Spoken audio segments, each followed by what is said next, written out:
Hello, my name is Nicholas Morgan. I'm an editor at Ahval News, and this is Turkey Abroad. Today, I'd like to welcome to the program Paige Collings. She is the Global Advocacy and Campaigns Coordinator at Freemuse, which tracks artistic freedom around the world. Paige, welcome to Turkey Abroad. Thank you so much, Nicholas. We're really delighted to be here today. As you mentioned, Freemuse is an international human rights organization defending and advocating the right to freedom of artistic expression. And so we're really looking forward to having this conversation with you to talk about the situation in Turkey. And I saw to start this all off, Freemuse had released their Artistic Freedom Around the World report earlier this year, and I'd like to, of course, focus on what it found for Turkey. And there was a number of challenges facing artists today in Turkey that it highlighted, and I would just like to list off just a few of the statistics that I picked out of the report. And Turkey has some of the most violations of artistic freedom in Europe that Freemuse was able to record in 2020 at 72 violations. They prosecuted 17 artists last year. They put 7 in prison, and just as a reference, that number is equal to the number imprisoned in Russia as their closest competitor in this inglorious category. And they also have some of the highest restrictions on access to music inside the country. How was it in your view that Turkey came to become so aggressive when it came to policing artists' freedom of expression in the country? What was it that you were able to find in your reporting along the way? Yeah, it's a great question. So Turkey, as you've just mentioned, Nicholas, it has all of these different ways of silencing artistic expression and silencing the right for artists to safely and transparently express themselves without facing restrictions. Turkey is part of a wider trend of countries whereby there is an overall shrinking of alternative expressions that typically go against those propagated by the authorities, and also a shrinking of civil society space. So whilst the government and the authorities are introducing or misusing legislation that already exists to silence artistic expression, at the same time, we're having normative changes. So the normative framework is not being improved, it's actually being weakened. And alongside that, social norms, which often are, in the case of Turkey, there's a connection with the authorities. They're also propagating narratives that go against those who might be experiencing issues with the authorities or with their gender identity or with their ethnic background. And so we're in a situation now where we have artists within Turkey, but also Turkish artists outside of the country. They're being harassed, they're being detained, imprisoned, and silenced for their artistic expressions. These expressions often go against the narrative of those propagated by the authorities. So perhaps they're criticizing the authorities and their response to COVID-19. Perhaps it's criticizing some actions of the authorities in Kurdish regions.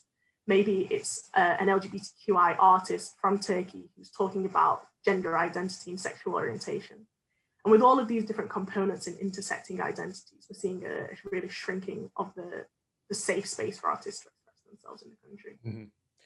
And one thing that I think is important to note is that a lot of the challenges that are really being confronted by artists in Turkey, they're almost essentially the same ones faced by other groups that the government has had issues with in recent years, whether it's activists, journalists, opposition politicians, and these all just kind of point to the issues that they encounter with the Turkish legal system and the way many laws are written, particularly in the aftermath of the 2016 coup attempt. And these, include the whole litany of offenses from vague and ambiguous counterterrorism laws, the strict social media laws passed last summer, and there's quite a few other ones that have caught artists up along the way through it. How are artists, though, differently affected here than some of these more overtly political groups, or at least politically involved groups? Sure. So as you mentioned, we've seen a real proliferation in censorship following the coup attempt in 2016. but actually we can take it 3 years prior to that. So in July 2013, changes were made to Article 7.2 of the anti-terror law in Turkey, which is called the TMK. And with that, propaganda in favor of a terrorist organization was introduced as actions or speech that praise or legitimize the force, violence, and threats employed by terrorist organizations. Now, maybe when I read that to you, it might seem quite specific, but in fact, it's extremely vague. And this is very good for the authorities when there is such a vague provision of counter-terror, they're able to imprison and silence artists. And as you mentioned, it's also being used for the civil society actors. So journalists, academics, alongside artists are being human rights defenders, activists. There's just an overall shrinking of that space. I think it's really important to also recognize that artists are being swept up in this general shrinking. But at the same time, like you mentioned, there are certain differences. So what we've seen with artists is art is not produced in a vacuum. Art is not produced outside of any other social, economic, or political structures. With artists, they reflect their personal identities, their social situations, economic situations. Art is often used as a form of expression.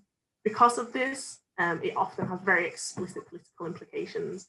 Whether that's a good or a bad thing is definitely not for Freemuse to decide. We have parameters on where artistic freedom limits, and that's based on international human rights mechanisms and standards.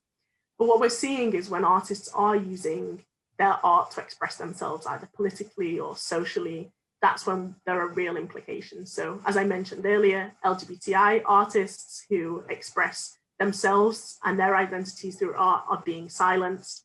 Perhaps when we have Kurdish artists who are expressing their current situation, they're being silenced. And so whilst many of the civil society actors like journalists or academics write about the current situation, and often that does, of course, intersect with their identities, with artists, there is a real intrinsic connection to these different components. And because of that, they're experiencing significant censorship and silencing in the country. Among these groups, one of them came up in an interview with Bayanet English, which is a Turkish news outlet. And it was with Freemuse's executive director earlier this week. And he said that it was the AKP-led government which was the biggest obstacle to artistic freedom in the country. But he also said something that I think is important to note and that I'd like to ask you about too. And that was that he singled out the experience of Kurdish artists in particular. Can you go into this a bit more for our listeners and explain why the situation has been especially hard on Turkey's Kurdish art scene and artists? Definitely. So Kurdish artists in Turkey, just to pick up on what I was just saying, their art is not produced in a vacuum. Often they're talking about the oppressive or discriminatory policies and social norms and cultures that are placed on them. As a consequence, they're often silenced under anti-terror legislation, in particular, often on the lines and the guise of supporting the PKK. There is a disproportionate, the Kurdish artists within Turkey are being disproportionately affected by this counter-terror legislation, but also Turkish artists outside of Turkey. So there's an artist, Ferhat Tunç, who's Kurdish. He's been targeted over a protracted period of time for more than 10 years for his expressions, whereby he often talks about the issues of Kurdish people within the country and the direct consequences of the authorities and their legislation on Kurdish expressions. That overall, there are just significant issues for the Kurdish population. We're seeing in 2017, for example, Recep Erdogan was sentenced to 9 months in prison for posting a picture of one of her paintings online, and that was under the guise of disseminating terrorist propaganda. And with the 2016 coup attempt, we're also seeing a huge proliferation in this, particularly. What about the art that might be coming from some of the other groups that have increasingly fallen afoul of the Turkish state lately? For example, women activists have been protesting against domestic violence well through the last year now. Just this week, we had a big demonstration in Istanbul, and then amidst all the protests going on in the city from students, authorities have taken a very harsh and often homophobic line of attack against many of these activists, especially after they produced that one art mural of the LGBT flag over a mosque.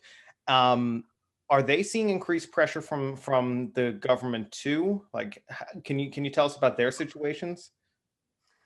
Yeah, so and the situation happening in Turkey is similar to in many countries, unfortunately, whereby queer artists or LGBTQI individuals perhaps protesting or just engaging with art that's of maybe produced by an LGBTI artist, or they are themselves from the LGBTI community.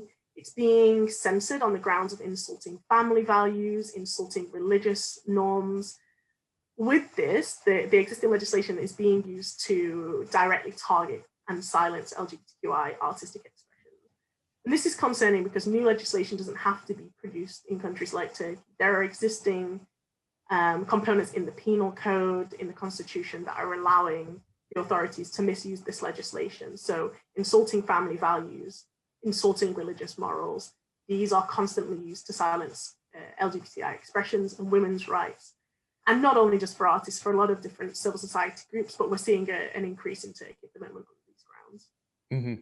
And it just brings another question to my mind, a thought that occurred to me while reading through Freemuse's report, and that's historically when we've seen many of these regimes exist for however many years at a time.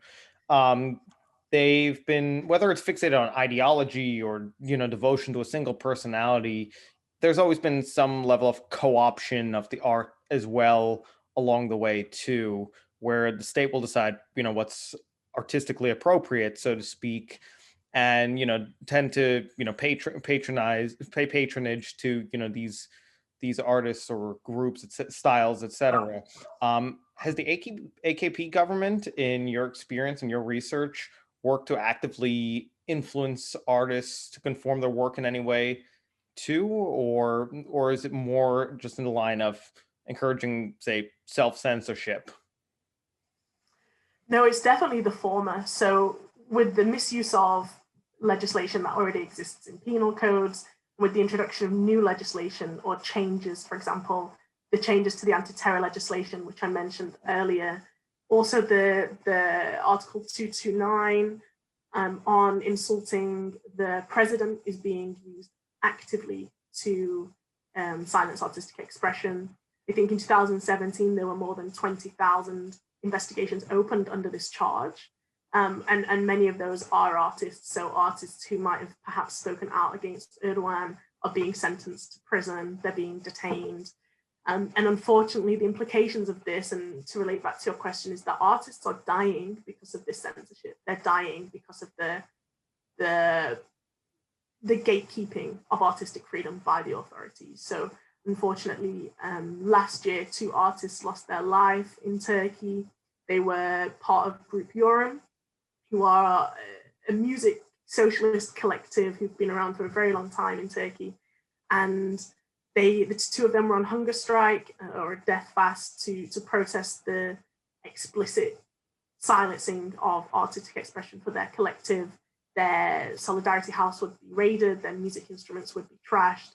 They had court case after court case on the grounds of insulting the authorities or anti-terror, being part of terror groups.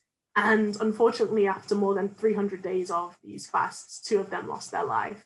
And this is a very direct implication of these legislations. Artists are not only being silenced online, having social media platforms taken down or being reported to by the authorities to social networks, but also people are dying. And this is when we really have to take a step back and say, to really look at how we can change both the normative frameworks, but also encourage the authorities to stop gatekeeping the parameters of artistic expression.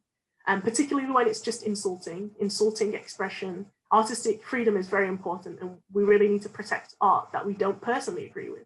As an organization, we don't take any personal perspectives on art. We have to work within the framework of international human rights standards. And it's really important to protect those artistic expressions that authorities should disagree with or can disagree with. It can't continue to result in imprisonments and detentions and ultimately deaths. Mm-hmm. And as I mentioned in the beginning of the conversation, and as you all mentioned in the Freemuse Artistic Freedom Report, Turkey's not exactly in good company when it comes to the rankings of who are the other major violators of artistic freedom around the world. There was many comparisons in there, of course, to say Egypt, who has a similarly tough line on artistic freedom that often results in many abuses, imprisonments, deaths, even. And then, of course, even the cases are even similar in other countries in Europe, like Russia, for instance, was closely ranked to Turkey on a few of the metrics Freemuse tracked. What I want to ask you, Paige, is what are the parallels that you see between Turkey and some of these other countries, whether it's in the Middle East or in Europe or just worldwide? How does it really fit into any international trends that you're seeing and tracking? Yeah, so in our recently released report, as you mentioned, the State of Artistic Freedom 2021, we assessed all cases of violations that we were able to. So it's important to know that this is within the parameters of our methodology, and you can find more information on that on our website and in the report. But we registered 978 acts of violations of artistic freedom in 89 countries and on online spaces. And so Turkey is not alone in violating artistic freedom. There are unfortunately many, many other countries that are doing a similar thing. With 2020 came the COVID-19 pandemic. And what we've seen with the COVID-19 pandemic is a misuse of existing legislation and the emergency legislation introduced on the grounds of public health have been used to silence artistic freedom. So in Bangladesh, we've seen artists who have drawn cartoons on the COVID-19 pandemic, and the Bangladeshi authorities used and actions during the COVID-19. Unfortunately, one of them died in police custody 2 weeks ago. We're seeing artists around the world lose grounds of freedom of expression. In Egypt, as you mentioned, Shadi Habash, who was a filmmaker, had been detained for his artistic and political expressions. And similarly, like the two artists from Group Yoram that I mentioned, unfortunately, he lost his life last year as well. But what we are seeing, just to pick up on what you said, is in authoritarian and traditionally democratic countries, artistic freedom is being silenced. And in the countries that perhaps one would imagine have better protections of human rights, there are also... The United States came up in there. Exactly. The United States is definitely one country that we're seeing with an increasing challenge on freedom of expression, artistic freedom in particular. Spain, France, the UK, Poland, Hungary, there are all of these countries that are just silencing artistic freedom in different ways. So perhaps it's not as obvious or through legislation as it is in Turkey with insult and religion. But religion and blasphemy is being used all over the world to silence artistic expression, alongside counter-terror legislation, insult legislation, defamation, for example. All of these different trends are being used similarly to silence artists around the world. Mm. And in particular with COVID-19, like I said, there's been a serious targeting. So in Cuba, for example, Decree 370 is being used to detain artists and individuals on short-term detentions for speaking out perhaps against the government's actions and reactions to COVID-19. We're seeing artists being detained constantly and systematically in that country. And so it is a thing that's unfortunately really widespread across the globe. Mm-hmm. And that just really just paints a very worrying picture that really just shows it's like, the lines have really blurred at this point between, maybe what might have in the past been democratic and authoritarian or East and West. But the line is missing at this point, it seems, and that's been exacerbated by the pandemic. But amidst all this, there's still room to remedy the situation. At the end of the Freemuse report, you list a number of recommendations on how governments can maybe improve the state of artistic freedom around the world. To finish off this program, would you be able to just kind of go into that a bit more and tell us, what are the solutions that that are being proposed to address these problems, say in particular in Turkey's case? Yeah, so as you mentioned, we have a number of recommendations there at the end of our annual report. And also what we do when we work on countries like Turkey, when we have specific advocacy related to that. So we engage with international mechanisms like the United Nations, and we work with regional mechanisms and then also national authorities, embassies, to really try and ascertain the exact issues in each country. And of course, as you've mentioned and as we've spoken about today, they vary between countries. And in fact, they vary between regions of countries. In northern Nigeria, there are specific issues that are affecting artistic freedom than in the rest of the country. So in Turkey in particular, because of the key issues relating to terrorism, blasphemy, religion, and insult, a lot of the work that we've been doing over the past few years and that we will continue to do alongside our wonderful partners in the country is to target a few things. So firstly, to recognize that the definition of terrorism in the application of these anti-terror laws in Turkey, it's ambiguous. And because it's ambiguous and vague, it's being allowed to be used and misused to silence artistic expressions. And so we're calling for the definition of terrorism here to be in line with we would like a repeal of the anti-terror law. And of course, that's an ambitious claim. So we'd also like this to be reviewed and brought in line with Article 19 of the International Covenant on Civil and Political Rights. Similarly, we are calling for a removal of insult from the statute books, in particular relating to Article 299 and 125. We're also looking at Penal Code Article 215 on praising a criminal, and calling for this to be in line with international human rights framework so that it can no longer be used to persecute and prosecute those expressing perhaps even political expressions through artistic freedom. And then we're also looking at a number of different things in Turkey. So for example, reviewing legislation introduced in July 2018, which normalizes emergency law decrees enforced during the coup and during the 2016 to 18 states of emergency, that gave discretionary powers to local authorities. And this enabled the authorities to curtail meetings and artistic events that are particularly normally protected under the Turkish constitution. So we're looking at a number of different entry points into changing the normative framework in Turkey. But on the same time, we're also, with the developments and the proliferation of the social media and the digital space, with COVID-19, the digital space has become synonymous with the public space due to a lack of access to physical interactions. And whilst that's a wonderful thing, artists have been able to engage with their fans around the world and really amplify their work online. At the same time, there are new social media restrictions. As you mentioned earlier, last year, there was a new legislation on social media. We're seeing issues right now with TikTok and certain social media apps.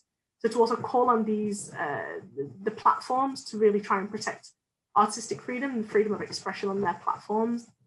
And at the same time, bring all of this in line with international human rights standards. So that's definitely the foundation of our work as a human rights organization, and it guides our work in Turkey regarding advocacy.